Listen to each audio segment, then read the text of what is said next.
बिस्मिल्लाहिर्रहमानिर्रहीम, अस्सलामुअलैकुम। Welcome back to my YouTube channel. मेरा नाम है दुआ खान और आप देख रहे हैं प्लेस ऑफ एजुकेशन। आज की इस वीडियो में आपसे ASI BPS 9 का कंप्लीट सिलेबस शेयर करूंगी और साथ में आपसे कुछ आउटलाइंस शेयर करनी है ASI BPS 9 की प्रिपरेशन के लिए। तो यहाँ पर मैंने ये सारे की पॉइंट्स मैंने लिखे हुए हैं, आपके साथ वन बाय वन शेयर करूँगी, लेकिन उससे पहले देख लेते हैं कि इसका सिलेबस क्या है।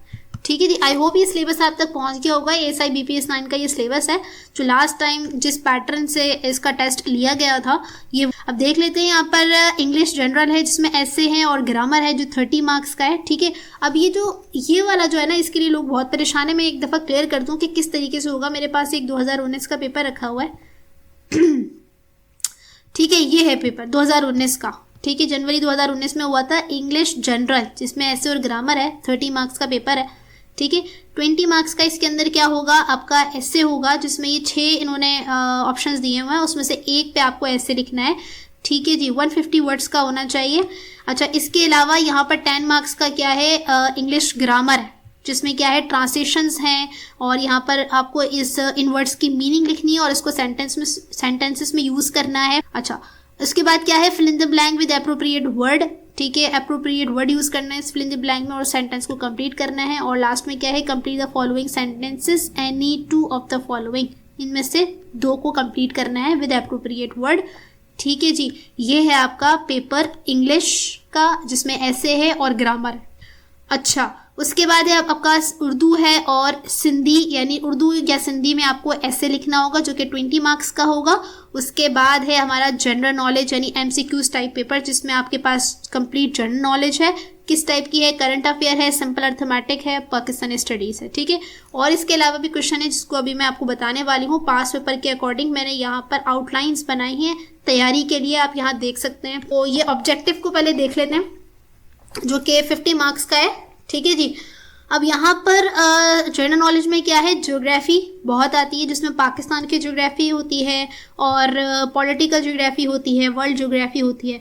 तो पाकिस्तान की ज्योग्राफी में माउंटेन रेंजेस पूछी जाती हैं, रिवर्स का बारे में पूछ लिया जाता है, लेक्स के बारे में आपको क्लियर होना चाहिए, डेजर्ट्स आपको पता होना चाहिए, इसकी इंपॉर्टेंस और इसकी लोकेशन आपको पता होना चाहिए, जो डैम्स हैं उनके बारे में पता होना चाहिए जो काफ़ी फेमस हैं, कितने डीपेस्ट हैं, कहाँ पर हैं, बैराजेस कौन कौन से हैं। ठीक है, और इस बारे में आपको पता होना चाहिए, जैसे कोटरी बैराज, टरबेला डैम, मंगला डैम। ठीक है, इसके बारे में और कहाँ पर हैं, ये चीज़ें आपको पता होना चाहिए। ठीक है, ये बाकी चीज़ें आप यहाँ पर देख सकते हैं, मैंने लिखा हुआ है यहाँ पर। ठीक है, माउंटेन रेंजेस कौन सी, मिसाल के तौर पे मैंने समझाने के लिए यहाँ पर इसकी छोटी सी डिस्क्रिप्शन लिखी है, बिल्कुल एक लाइन के अंदर, ताकि आप समझ सकें कि मैं क्या कहना चाह रही हूँ।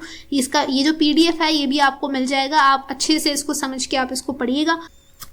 अच्छा, क्या है, पॉलिटिकल ज्योग्राफी में बॉर्डर्स पूछ लिए जाते हैं। पाकिस्तान के साथ जो नेबरिंग कंट्री है, चाइना है, ईरान है, अफगानिस्तान है, इसके साथ जो बॉर्डर लाइन है उसका नाम पूछ लिया जाता है, लेंथ पूछ ली जाती है। ठीक है, जिस तरह से आप यहाँ देख सकते हैं। ठीक है, नेचुरल रिसोर्सेज हैं, जैसे कोल है, gas, oil, mineral and forest के बारे में पूछ लिया जाता है। हिस्टोरिकल हमारे जो साइट्स हैं, जैसे मोहनजोदारो है, हड़प्पा है, टैक्सिला है, इसके बारे में सवाल हो सकता है। ठीक है, बेसिक जनरल नॉलेज, क्योंकि BPS 9 का पेपर है, इसमें बहुत डीप में जाके सवाल नहीं हुए हैं, जैसे कि हमने देखा था ये जो पास पेपर्स हमने किए थे। आप अगर आपने इसकी वीडियोस नहीं देखी हैं तो आप देख सकते हैं, डिस्क्रिप्शन में आपको इसका लिंक मिल जाएगा और यहाँ पर आई बटन पे क्लिक करके भी आप देख सकते हैं। ठीक है, ये 2 पास पेपर जो इस साल हुए थे ASI के, ये मैं करवा चुकी हूँ और एक और पास पेपर भी है 2019 का जो मैंने अभी तक नहीं करवाया। इंशाल्लाह वेरी सून वो आपको मैं करवाऊँगी, वेरी सून। ठीक है, वर्ल्ड ज्योग्राफी में ओशियंस के बारे में सवाल होता है, डीपेस्ट कौन सा है, लार्जेस्ट कौन सा है, कहाँ पर है। ठीक है, लोकेशन। अच्छा, माउंटेन्स के बारे में, हाईएस्ट पीक कौन सा है, जैसे माउंट एवरेस्ट के बारे में सवाल होता है। जो वोल्केनोज हैं, जो एक्टिव वोल्केनोज हैं, ये आ जाते हैं। रिवर्स वाटर बॉडीज़ हैं। ठीक है जी, आइलैंड्स के बारे में सवाल होता है जो ख़ास हैं। ठीक है, जिनकी कुछ स्पेशलिटी है। वाटरफॉल्स जो फेमस हैं, 3 वाटरफॉल जो बहुत फेमस है, जिनकी हाइट और लोकेशन के बारे में अक्सर सवाल होता है, जैसे कि पास पेपर्स में भी हुआ है, एज आई टोल्ड यू। अब यहाँ पर एक और सवाल है जो कि मैंडेटरी है, कंट्रीज़ के जो कैपिटल्स हैं और जो उनकी करेंसीज हैं। ये सवाल मैंडेटरी, कभी कैपिटल पूछ लिया जाता है, कभी करेंसी के बारे में सवाल हो जाता है, तो ये आपको पता होना चाहिए। खास जो कंट्रीज़ हैं उनकी करेंसी और उनके कैपिटल आपको पता होने चाहिए। अच्छा, इंटरनेशनल कुछ ऑर्गेनाइजेशंस हैं जिनके बारे में सवाल होता है कि भाई वो कहाँ पर हैं, उनका हेडक्वार्टर किधर है, कब फाउंड हुई और उनका पर्पस क्या है, फंक्शन क्या है। जैसे कि मैंने यहाँ पे कुछ लिस्ट किए हैं, आप देख सकते हैं कि ये सारी जो ऑर्गेनाइजेशंस हैं इनके बारे में सवाल होता ही होता है। इनमें से 2-3 ऐसी ऑर्गेनाइजेशन है जिनके बारे में इन 2 पास पेपर्स में सवाल हुआ है, तो इसलिए मैंने यहाँ पे मेंशन किए हैं।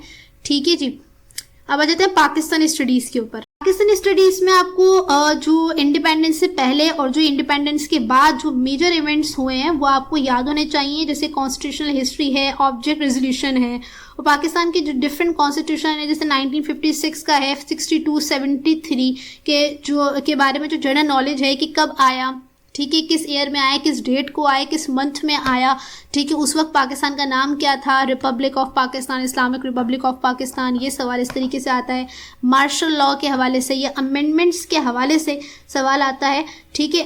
इस हवाले से आपको पता होना चाहिए जो इंपॉर्टेंट अमेंडमेंट्स हुई थी ये भी पूछी जाती हैं, और कभी कभी किसी आर्टिकल के बारे में भी पूछा जाता है, जो ख़ास आर्टिकल्स हैं, जैसे कि मैं आपको बता चुकी हूँ जब मैं आपको पास पेपर करवा रही थी, तो कभी आर्टिकल 6, आर्टिकल 11, आर्टिकल 26, 295, ठीक है, ये ख़ास आर्टिकल्स हैं जो कॉमन है, पूछे जाते हैं अक्सर, तो इस हवाले से आपको पता होना चाहिए।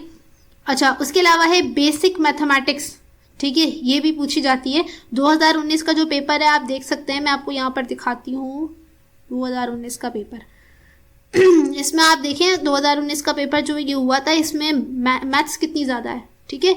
और जो मैंने आपको 2 पेपर करवाए जो इस साल हुए हैं, SPSC ने जो ASI के पेपर लिए उसमें मैथमेटिक्स इतनी ज़्यादा नहीं है, 2 सवाल आए हुए हैं, लेकिन ये 2019 के पेपर में आप देख सकते हैं, ठीक है जी। बहरहाल इधर आ जाते हैं, किस टाइप के सवाल आते हैं, परसेंटेज के, रेशो के, प्रोपोर्शंस के, ठीक है। इसके अलावा सिंप्लीफिकेशंस, इक्वेशन दी जाती है, उसमें से किसी x की वैल्यू को फाइंड करना है या उसको सिंप्लीफाई करना है, लाइक दिस। वर्ड प्रॉब्लम्स की आपको प्रैक्टिस करनी पड़ेगी, जिसमें टाइम एंड वर्क किस तरह से मालूम करते हैं, या फिर प्रॉफिट एंड लॉस की जो वर्ड प्रॉब्लम्स होती हैं जो 6, 7, 8 के अंदर आपको करवाई जाती हैं, ठीक है, बेसिक लेवल पर आती हैं। अच्छा, इंग्लिश के सेक्शन में आपको ग्रामर के रूल्स पर फोकस करना होगा, जैसे नाउन, वर्ब, प्रोनाउन, एडजेक्टिव, ठीक है। अच्छा, जब आप इस पर फोकस कर लेंगे तो आप बहुत आसानी से फिल इन द ब्लैंक्स को आप फिल कर सकते हैं। सिंगुलर, प्लूरल, ये काफ़ी इंपॉर्टेंट है, ये बहुत पूछे जाते हैं। प्रीपोजिशंस के बारे में आपको स्ट्रॉन्ग नॉलेज होनी चाहिए, ठीक है। सिनोनियम, एंटोनियम्स और इडियम्स ये ऑप्शनल हैं, ठीक है, ये इसकी तैयारी आप बाद में कर सकते हैं, और इसलिए क्योंकि इसमें थोड़ा टाइम टेकिंग प्रोसेस होता है, और आप अगर बाकी चीज़ें कवर कर लेते हैं तो फिर आप बाद में इसके ऊपर आइएगा। ये मेरी तरफ से रिकमेंडेशन है, बाकी जैसे आपको बेहतर लगे।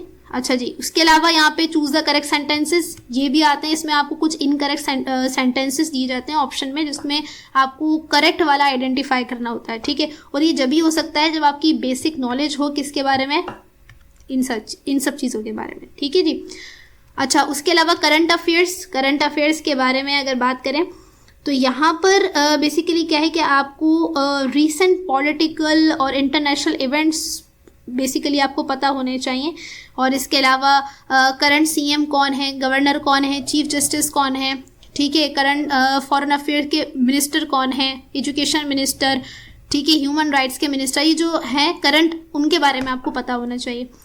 अच्छा, इंटरनेशनल मीटिंग्स जो रिसेंट हुई हैं, जैसे गेम्स के बारे में सवाल हो सकता है, कोई वर्ल्ड कप हुआ है या मिसाल के तौर पे भी पेरिस ओलंपिक्स हुआ है, इस हवाले से कोई सवाल हो सकता है। अच्छा, लिटरेचर के अंदर मैंने देखा 1-2 सवाल हैं जिसमें कुछ बुक्स दी हुई हैं और बुक का नाम दिया हुआ और ऑथर के बारे में पूछा हुआ है, इस तरह से सवाल आया हुआ लिटरेचर के हवाले से, ठीक है। ये 1-2 सवाल हैं, इसके ज़्यादा नहीं है।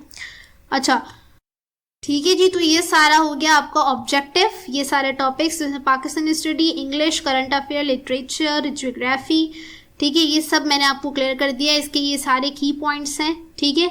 ये इंशाल्लाह आपको PDF मिल जाएगा, और जो मैं गेस्ट पेपर आपके साथ शेयर करूँगी इंशाल्लाह बहुत जल्द, उसमें ये सारे टॉपिक्स इंशाल्लाह कवर हो जाएंगे, बेफिक्र रहें आप बिल्कुल इस बात से। ये कुछ आप देख सकते हैं, मैंने ये टॉपिक्स मेंशन किए हैं, मैंने कुछ पास्ट पेपर्स के अकॉर्डिंग ये लिखे हैं, और कुछ जो बहुत कॉमन पूछे जाते हैं SPSC के अंदर, ठीक है, ये वो सारे हैं जिसमें है क्लाइमेट चेंज है, अनएम्प्लॉयमेंट है, पॉवर्टी है, global warming, corruption, women empowerment, terrorism और इम्पैक्ट ऑफ सोशल मीडिया, ठीक है। ये काफ़ी इंपॉर्टेंट है, काफ़ी कॉमन है, ठीक है। बाकी ये है कि मैं आपके साथ ये 2019 का जो पेपर है जिसमें ये ऐसे राइटिंग के टॉपिक्स हैं ये आपसे शेयर कर चुकी हूँ। इसके अलावा ये 2014 के अंदर ये एक पेपर हुआ था, लेट मी शेयर यू, यहाँ पर आप देख सकते हैं। ठीक है, 13 में 2014 के अंदर जो ये पेपर हुआ था इसमें आप ये देख सकते हैं 150 वर्ड्स पर ऐसे लिखना था। Global warming, patriotism, poverty, unemployment, को एजुकेशन, इंपॉर्टेंस ऑफ इंग्लिश। ठीक है, और इसके अलावा भी कुछ पास पेपर्स को मैंने मद्देनज़र रखते हुए ये सारा मैंने शॉर्टलिस्ट किया है। आप इसके की पॉइंट्स लिखकर अपने पास रख सकते हैं तैयारी के लिए। ठीक है जी, जो आपको हेल्प करें ऐसे राइटिंग करने के लिए। लेकिन ये टॉपिक्स इंपॉर्टेंट हैं, इसकी सबसे पहले आपने तैयारी करनी है। इंशाल्लाह इसमें से 1 से 2 ऐसे के टॉपिक ज़रूर लगेंगे। ठीक है, इसके अलावा भी अगर आपको कोई और इम्पॉर्टेंट टॉपिक लगता है तो मुझे कमेंट बॉक्स में ज़रूर बताइए। ठीक है जी, और मेरी कोशिश है कि इस पोर्शन के हवाले से, यानी ऐसे राइटिंग के हवाले से एक सेपरेट वीडियो बनाऊं। उसमें आपके साथ या तो मैं पूरा कंप्लीट ऐसे बना के शेयर करूंगी या आपके पास आपसे कुछ की पॉइंट्स शेयर करूंगी जो आपको ऐसे राइटिंग में हेल्प कर सकते हैं। ठीक है, तो अगर आपको वीडियो ये अच्छी लगी है तो वीडियो को लाइक करें और चैनल को सब्सक्राइब कर दें एंड बेल आइकन को भी प्रेस कर दीजिएगा ताकि आपको नई नोटिफिकेशंस मिल जाएँ। ठीक है जी, मिलते हैं नेक्स्ट वीडियो में। अपना ख्याल रखिएगा। अल्लाह हाफिज़।